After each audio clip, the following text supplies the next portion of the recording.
Hello everyone, today we are going to solve MSc Nursing Entrance Test 2020 HP. So our first question is, hydrostatic pressure which pushes fluid out of the capillaries is opposed by colloid osmotic pressure which involves. Question क्या बोल रहा है कि hydrostatic pressure जो होता है उसको oppose कौन करता है? Colloid osmotic pressure. तो क्वेश्चन क्या पूछ रही है? कोलॉइड ऑस्मोटिक प्रेशर होता क्या है? Option A reduced renin secretion, option B the pulling power of albumin to reabsorb water, C an increase in ADH secretion, D aldosterone production. तो right answer is option B the pulling power of albumin to reabsorb water. जो albumin होता है हमारी body में वो water को reabsorb करता है और हमारी बॉडी में ऑस्मोटिक प्रेशर को मेंटेन करके रखता है. तो राइट आंसर क्या है? Option B. Now second question is, patient with prolonged neutropenia are at risk of which infection? Long time से न्यूट्रोपीनिया है. Neutropenia means decreased WBC count और न्यूट्रोफिल्स का काउंट जो है वो डिक्रीज्ड है. तो कौन से पेशेंट्स में होता है ये? जो हमारे इम्यूनो कॉम्प्रोमाइज्ड पेशेंट्स होते हैं, एड्स वाले पेशेंट्स होते हैं उनमें. तो उनमें कौन सा इन्फेक्शन होने का रिस्क ज़्यादा होता है? इसका राइट आंसर है B, pneumocystis carinii infection. Now third question is, when the body is able to make its own antibodies by having disease and recovering or by vaccination it is known as. ठीक है, question क्या बोल रहा है कि हमारी body जो है खुद से एंटीबॉडीज़ प्रोड्यूस कर रही है, लेकिन कब कर रही है? जब हमें कोई डिजीज़ हुई या फिर बाहर से कोई वैक्सीन हमारी बॉडी में गई उसके बाद. तो कुछ आने के बाद हमारी बॉडी ने एंटीबॉडीज़ जो है वो प्रोड्यूस करी हैं, तो उसको क्या बोलते हैं? Acquired immunity.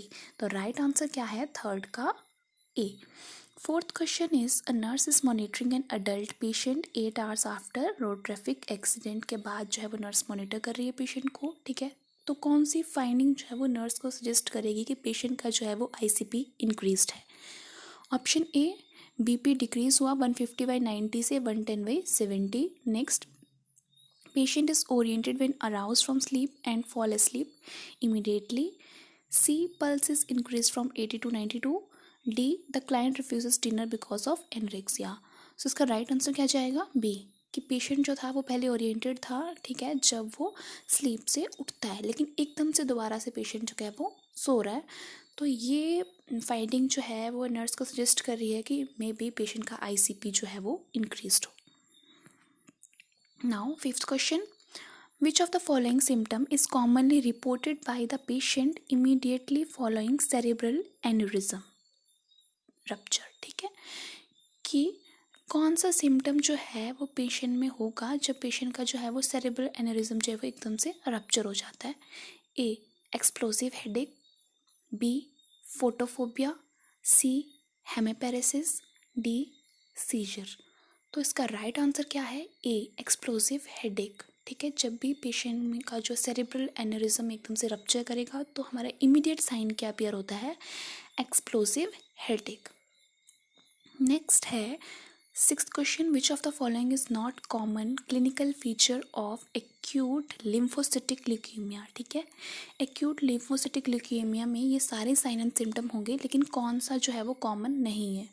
Option A, bone and joint pain. B, fever. C, petechiae. D, weight gain. ठीक है, पेटिके क्या होता है? Pin point bleeding. तो इसका राइट आंसर क्या है? डी,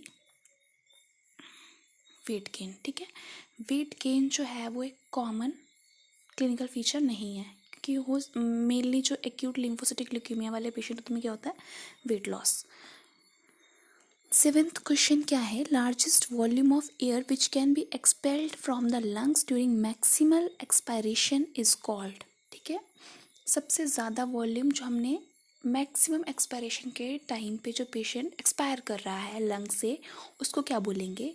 ऑप्शन है tidal volume. B, residual volume. C, inspiratory reserve volume. D, expiratory reserve volume. ठीक है, तो इसका राइट आंसर क्या जाएगा? D, expiratory reserve volume. ठीक है, कि जो एक्सपायरेशन के टाइम पे जब पेशेंट एक्सपायर कर रहा है उस टाइम पे जो मैक्सिमम एयर उसने एक्सपेल की वो क्या था? उसका एक्सपायरेटरी रिजर्व वॉल्यूम. की वो ऐसे उसका क्या करना था? रिजर्व रहना था, लेकिन उसने क्या किया? Maximum expiration. तो राइट आंसर क्या जा रहा है? डी. नेक्स्ट है, an acute condition characterized by diminished production and increase destruction of RBC triggered by viral infection और फॉलिक एसिड डिफिशिएंसी। ठीक है, क्वेश्चन क्या बोल रहा है कि आरबीसी की प्रोडक्शन कम हो गई है या फिर डिस्ट्रक्शन ज़्यादा हो रही है। इन शॉर्ट आरबीसी कम है, तो ये वायरल इन्फेक्शन की वजह से हुआ या फॉलिक एसिड डेफिशिएंसी की वजह से हुआ है। तो ये कब होता है? Option A adrenal crisis, B aplastic crisis, C vaso occlusive crisis, D splenic crisis. इसका राइट आंसर क्या है? Aplastic crisis. ठीक है, ए प्लास्टिक क्राइसिस में क्या होगा, आरबीसी की प्रोडक्शन या तो होगी ही नहीं, अगर हो रही है तो बहुत ज़्यादा क्या होगी, डिस्ट्रक्शन होगी। और इसका मेन जो फैक्टर्स होता है, जो पॉजिटिव फैक्टर होता है वो क्या, ये तो वायरल इन्फेक्शन की वजह से होता है या फिर फॉलिक एसिड डेफिशिएंसी की वजह से। ये था हमारा 8th question. 9th question is dumping syndrome is a complication of A nephrectomy, B subtotal gastrectomy, C ileostomy, D hysterectomy. Nephrectomy क्या होता है? Removal of nephrons related to kidneys आ रहा है। B subtotal gastrectomy related to stomach, C ileostomy, ileum हमारे small intestine में opening, D hysterectomy removal of uterus. Right answer क्या है? Option B subtotal gastrectomy. जब हम स्टमक का पार्ट रिमूव कर रहे हैं उस टाइम पे चांसेस होते हैं पेशेंट को डंपिंग सिंड्रोम होने के। जैसे पेशेंट खाएगा वो डायरेक्टली क्या चला जाएगा, इंटेस्टाइन में चला जाएगा। ठीक है, नेक्स्ट आता है हमारा 10th। During early post operative period after thyroidectomy which of the following finding is the cause of concern. ठीक है, थायरॉयडेक्टमी हुई अभी, कौन सा ऐसा जो ऑप्शन है वो हमें उसको देख के जो है हमें अलर्ट होना है। ठीक है, ऑप्शन ए क्या है? अ सोर थ्रोट, बी पेन हो रहा है उसको सर्जिकल इंसिजन पे, C carpal spasm when BP is taken, D temperature of 101 Fahrenheit. ठीक है, सोर थ्रोट नॉर्मल है, ए रिमूव हो गया ऑप्शन, बी ऑप्शन पेन तो हो ही सकता है इंसिजन साइड पे, ये भी कॉज ऑफ कंसर्न नहीं है, C carpal spasm when BP is taken. ठीक है, ये आएगा हमारा मेन। ठीक है, डी टेम्परेचर 101। टेम्परेचर 101 हो सकता है क्योंकि हो सकता है उस टाइम पे सर्जिकली मतलब पेशेंट आया है, इन्फेक्शन के चांसेस हो सकते हैं। ठीक है, तो राइट आंसर सी क्यों ले रहे हैं हम लोग? क्योंकि कार्पल स्पाज्म हो रहा है अगर बीपी लेते टाइम पे, तो हो सकता है मे बी पेशेंट को क्या हो, हाइपोकैल्सीमिया। ठीक है, क्योंकि रिमूवल ऑफ थायराइड ग्लैंड हुआ है यहाँ पे। नेक्स्ट है हमारा 11th question. First son of the couple is affected with haemophilia which of the following is the possible outcome of their subsequent pregnancies. ठीक है, एक कपल है, उनका फर्स्ट बेबी जो है, जो लड़का है उसको हीमोफीलिया है। ठीक है, तो अब क्या जो उनके नेक्स्ट प्रेगनेंसीज होंगी, जो नेक्स्ट बेबीज होंगे, कितने चांसेस हैं कि वो भी अफेक्टेड हों? Option a boy will be affected with haemophilia, अगर लड़का होता है तो वो हीमोफीलिया से अफेक्ट होगा। B boy will be carrier hemophilia, तो वो कैरियर होगा। Girl child will be affected with hemophilia, girl baby होगी तो वो अफेक्टेड होगी। D 50% chance of girl child to be carrier of hemophilia A. ठीक है, इसका राइट आंसर जाएगा 50% chances of a girl child to be carrier of hemophilia A. ठीक है, डी ऑप्शन, कि फर्स्ट जो है वो अफेक्टेड है, तो क्या चांसेस होते हैं? 50% क्या अफेक्ट, 50% कैरियर। ठीक है, तो एक अफेक्ट बेबी है अगर फर्स्ट, तो सेकंड क्या 50% चांस होगा कि जो फीमेल बेबी है वो कैरियर हो। ठीक है, नेक्स्ट है 12th earliest sign of glaucoma. Glaucoma में क्या होता है, हमारा इंट्रा ऑकुलर प्रेशर इंक्रीज हो जाता है, तो उसमें सबसे ज़्यादा सबसे पहला फर्स्ट अर्लीस्ट साइन क्या होता है? A double vision, B halos around the light, C blurred vision, D headache. ठीक है, तो इसका फर्स्ट साइन है B halos around the light. Question number 13, which of the following lab finding is a primary indicator of pancreatitis. Pancreatitis में कौन सी lab finding जो होगी प्रेजेंट होगी? A elevated AST, B elevated ALT, C elevated serum lipase, D elevated BUN blood urine nitrogen. ठीक है, option A and B ALT AST कब हमारे एलिवेटेड होंगे? अगर लीवर में प्रॉब्लम है। सी एलिवेटेड सीरम लाइपेज, ये रिलेटेड टू है पेनक्रियास के। और D BUN blood urine nitrogen कब होगा? जब किडनीज में कोई प्रॉब्लम है। तो हमारा राइट आंसर क्या जाएगा? सी एलिवेटेड सीरम लाइपेज। नेक्स्ट है leading risk factor of haemorrhagic stroke is. ठीक है, कि हेमोरेजिक स्ट्रोक जो होता है, ठीक है, CVA जो है हेमरेज की वजह से वो बोलते हैं ब्रेन हेमरेज होगी। ठीक है, तो उसका रिस्क फैक्टर क्या है?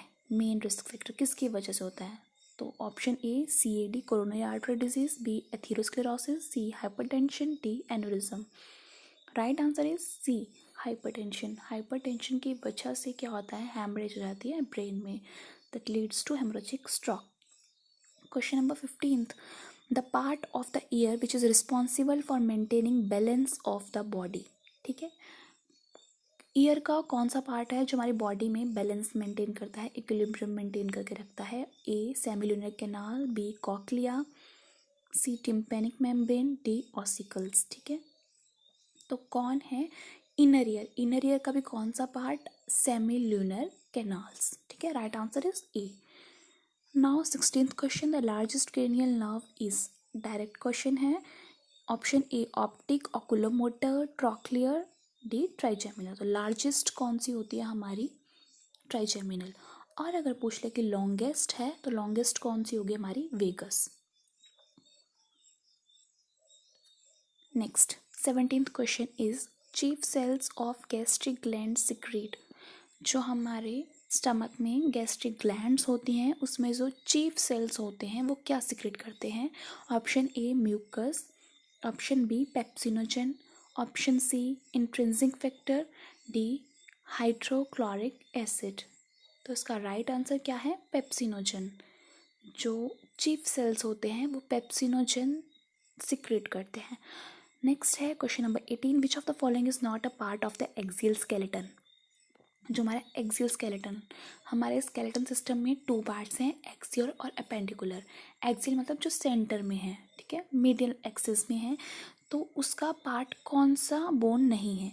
A femur, B sternum, C mandible, D sacrum. ठीक है, तो राइट आंसर क्या है, फीमर। फीमर आता है हमारा अपेंडिकुलर स्केलेटन में, जबकि स्टर्नम, मैंडिबल, सैक्रम ये सारे किसके हैं, एक्सियल स्केलेटन के पार्ट है। ठीक है, तो right answer is A femur. Question number 19, a client with cancer is receiving chemotherapy and develop thrombocytopenia. ठीक है, कि पेशेंट को क्या है, कीमो चल रही है और उसको उसकी वजह से क्या हो गया, थ्रोम्बोसाइटोपिनिया, और उसके प्लेटलेट काउंट है वो डिक्रीज हो गया है। A nurse identify which intervention as a highest priority in the nursing care plan. कि सबसे ज़्यादा क्या प्रायोरिटी होगी नर्सिंग केयर प्लान में। A ambulation 3 times a day, B monitoring temperature, C monitoring platelet count, D monitoring for pathological fracture. ठीक है, तो right answer क्या है, सी मॉनिटरिंग प्लेटलेट काउंट। की थ्रोम्बोसाइटोपिनिया हो रखा है तो सबसे पहले क्या करेंगे, हम प्लेटलेट का काउंट चेक करेंगे। नेक्स्ट है question number, patient is receiving corticosteroids to prevent the rejection of a liver transplant, the physician is likely to prescribe which medication to counteract the effect of corticosteroids. Patient का liver transplant हो रखा है और patient क्या है, corticosteroids पे है, तो इसके इफेक्ट को काउंटरैक्ट करने के लिए फिजिशियन कौन सी ड्रग जो है वो प्रिस्क्राइब करेगा पेशेंट को। इसका राइट आंसर आएगा ऑप्शन बी सिमिटिडीन। थैंक यू, ये थे MSc नर्सिंग एंट्रेंस के 20 क्वेश्चंस। नेक्स्ट क्वेश्चंस हम नेक्स्ट वीडियो में देखेंगे। Thank you.